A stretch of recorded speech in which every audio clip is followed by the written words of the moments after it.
And the second time is the charm, right? I've already filmed this once and it just wasn't working correctly. Had some issues going on, so restarting over. Sometimes you have to do that in life, right? Good morning. It is Tuesday the 11th, and it looks like it's going to be a nice day in the neighborhood. At least I hope it is. Have you guys heard about Cinnamon Stitch's news? It's fantastic news. I'll leave a link down below for that video if you haven't seen it, so you can go see it. I'm extremely proud of Cinnamon Stitches. She's done very well, and I'm looking forward to it. Now, I'm on a yarn ban, so I may have to use my own yarns. That doesn't mean I don't want it, but that's okay. You know, sometimes you just have to follow your own instincts. I was telling them at church, because we were looking at putting some shelving in. You know, I was trying to convince them to put some shelving in for the prayer shawl group and where we could put it all and everything. And I was kind of laughing about, I have plenty of yarn. I could probably fund the prayer shawl group for at least another couple of months just donating my yarn. But it's my precious. Why do we do that, folks? Why do we hang on to things when it might be easier to just let it go? It might calm us a little bit. Because I know I look at it and think there's no way that I'm ever going to be able to crochet, knit, whatever my way through my stash. Just a thought. I only have 3 finished items this week, at least in the crochet or knit world, and these are knit baby hats. And this is just using up scraps. As you can tell, this is 3 different colors of green. And so I just knitted up those baby hats, and it's a real simple pattern. It's Sheepishly Sharing Scrapbuster knit pattern, and I really like this pattern. I played around with it a lot, and it's just a lot of fun to do. It's quick, it's easy. I can probably sit down and do one in about 2 hours. I say 2 hours, but that's with getting up and going to the bathroom, getting something to drink, piddle farting around. It's a quick, easy project to work at. That is it for the finished items. And I know some of you, I had someone comment last week about how when I pulled the bead to either frog or continue working on the project, that by getting the green bead I looked disappointed. I was disappointed. Because it's boring, like I said. And then someone suggested, well, you know, you could change up the stitches. What? I can change up the stitches? Really? I didn't, though. At least not yet. And I'm continuing to work on that. This is what I have so far. Got a little bit more to go, and then I plan on putting a border on it, and then it will be washed and sent off to the powers that be, and we'll go from there. Some of you Friday night watched Crafty Floridian, where she had taken and was selling the bags that she had to help cover the postage cost of the hats that she sends out to the different areas. Well, I'm kind of planning on the same thing for Sunday evening. The only thing is that the money that comes in from that will go directly to Sandy's sister, Charlene, Sandy A. Because, you know, she's a Yarny sister. It's her sister. That makes her family. So this is one of the ways I know that I can help out.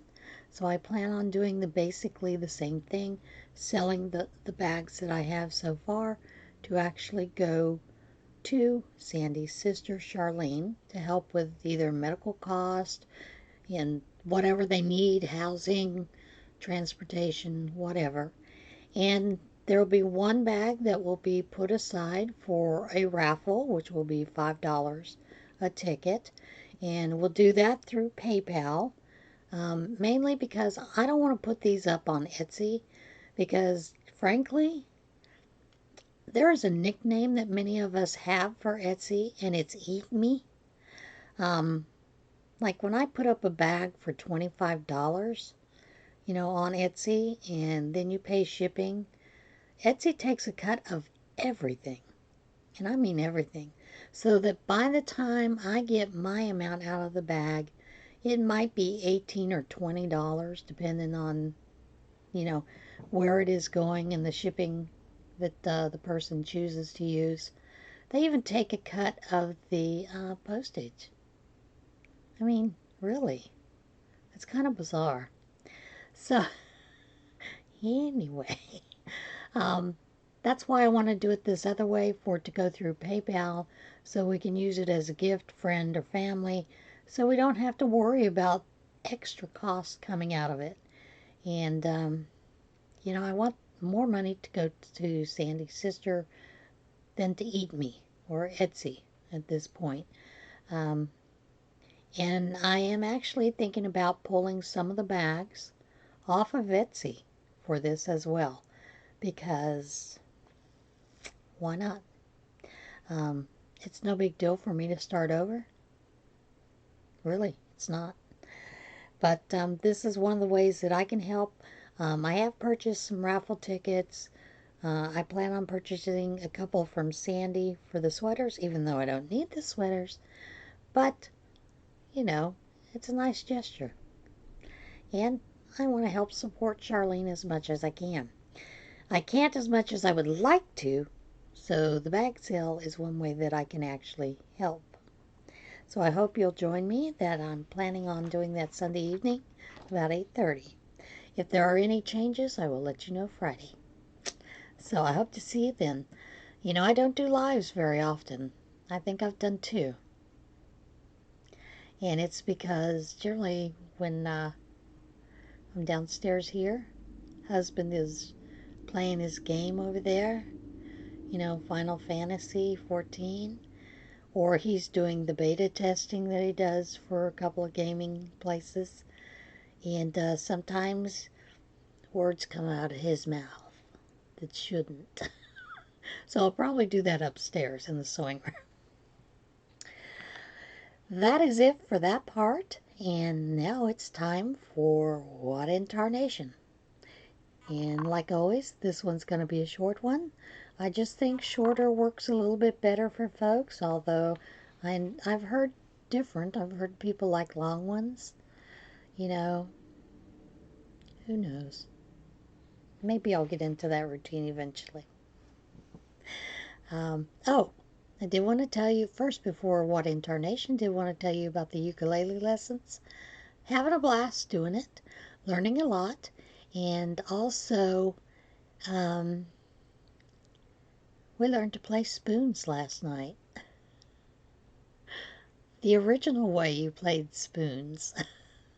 And the ladies there had some spoons that they had gathered together, that they basically had a piece of wood between them where you would normally hold them, and tape wrapped around them, so you just have to hold the handle part. Because there is a little finesse in learning how to hold those spoons.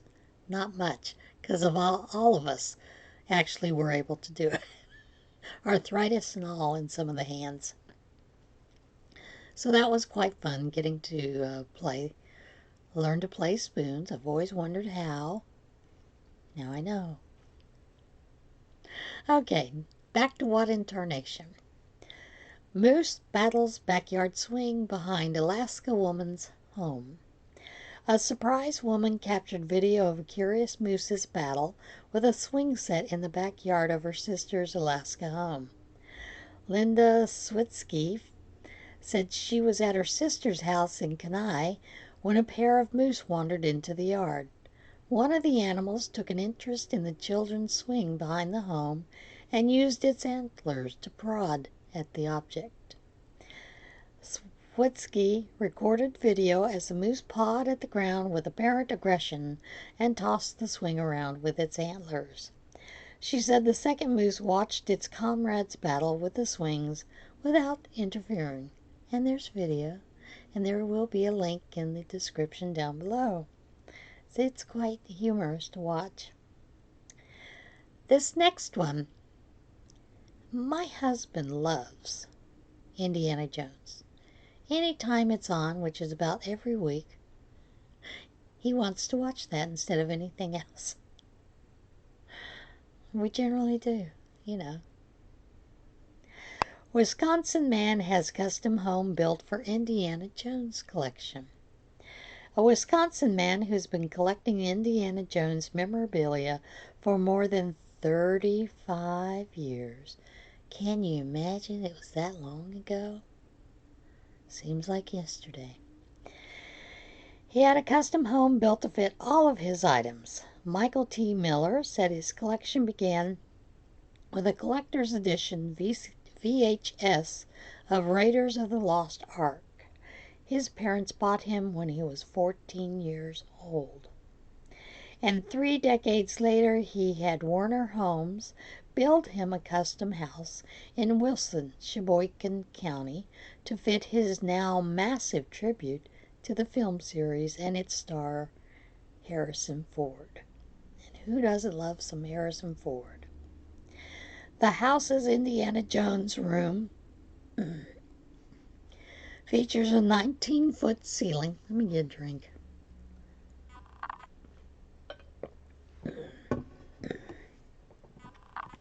The house's Indiana Jones room features a 19-foot ceiling, special stud work for stability, custom-made curio cabinets, and special environmental controls for temperature and humidity.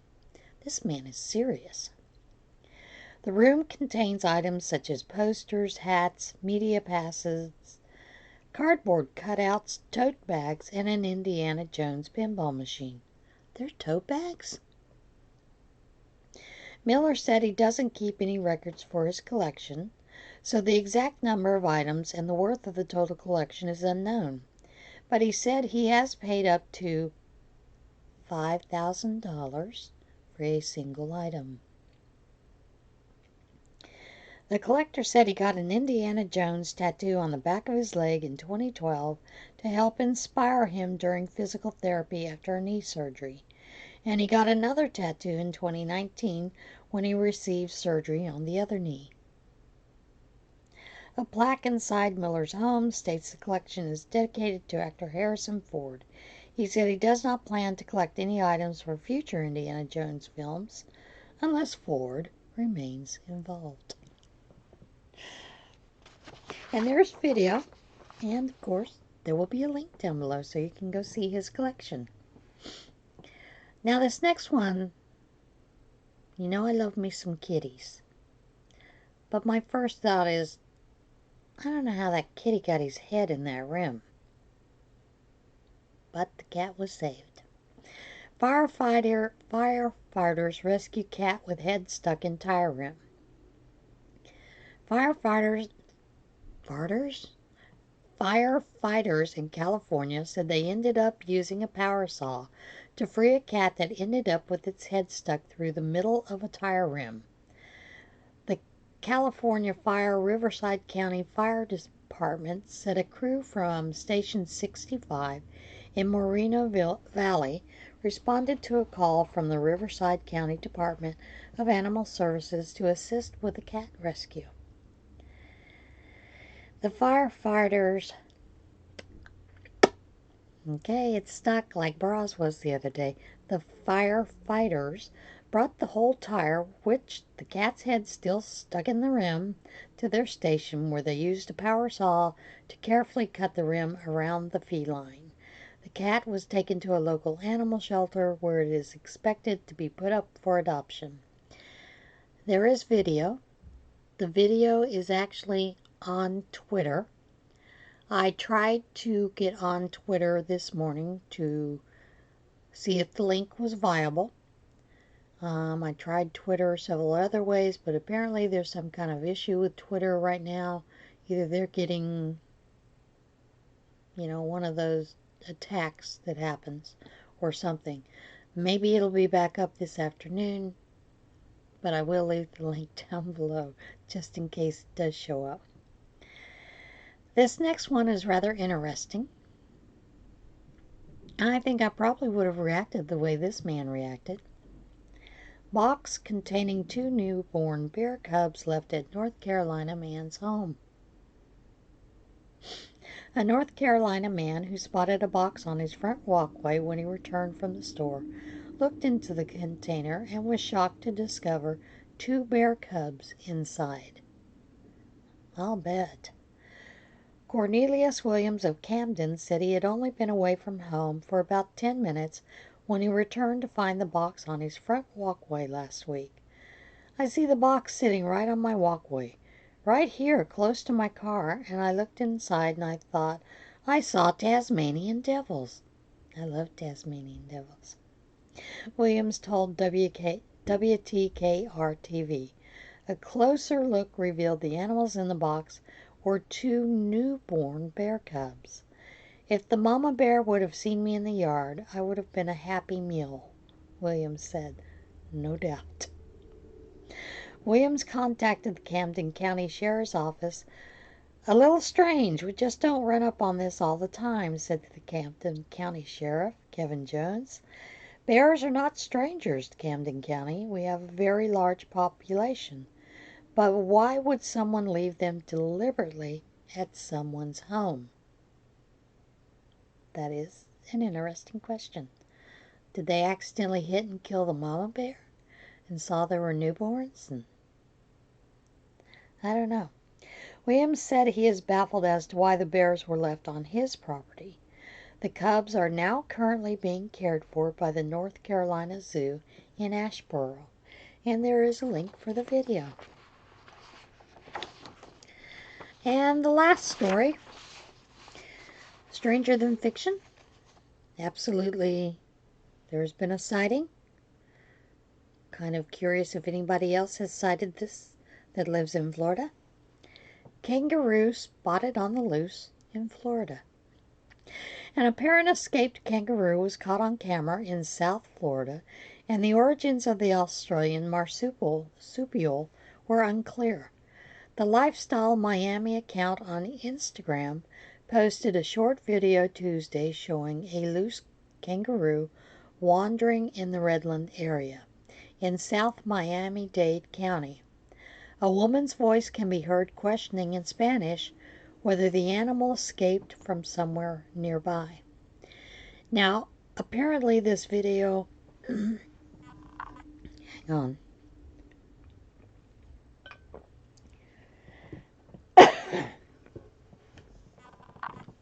has been taken down from Instagram. So, I don't, maybe the woman's account was getting, overrun, whatever, but at the moment, it can't be found there. A woman's voice can be heard questioning in Spanish whether the animal escaped from somewhere nearby. Local residents said on Facebook that photos of the kangaroo were posted by witnesses on the Nextdoor app Monday. Never heard of the app. Carol Lynn Parrish, a spokesman for the Florida Fish and Wildlife Conservation Commission, said there are no records of anyone who lives in the area being issued a permit to legally own a kangaroo. A spokeswoman for the Zoo Miami said the facility is not missing any kangaroos. Some locals indicated on social media that the kangaroo had escaped from a safari adventure sanctuary, but the facility has not confirmed or denied the reports. The link that I have for that goes to someone's Facebook page, and you can see the photo, but I don't know how long that'll be up. She may, turn her Facebook to private, but right now it's public, and it shows a kangaroo past some fence. But sometimes you gotta wonder. People having kangaroos. It most likely did escape from the Safari Adventure Sanctuary, and they probably don't know it. They've probably not been able to get out there and count their critters. I don't know how many they have, but generally sanctuaries have quite a few of the different animals there because they actually, most of them rescue them or take them because they've gotten too old and zoos can no longer handle them, or they have been found injured, that kind of thing. That's generally what happens in a lot of sanctuaries. But that's it for What in Tarnation. So I hope to see you again Sunday evening, where we'll do some bag selling to benefit Sandy's sister Charlene.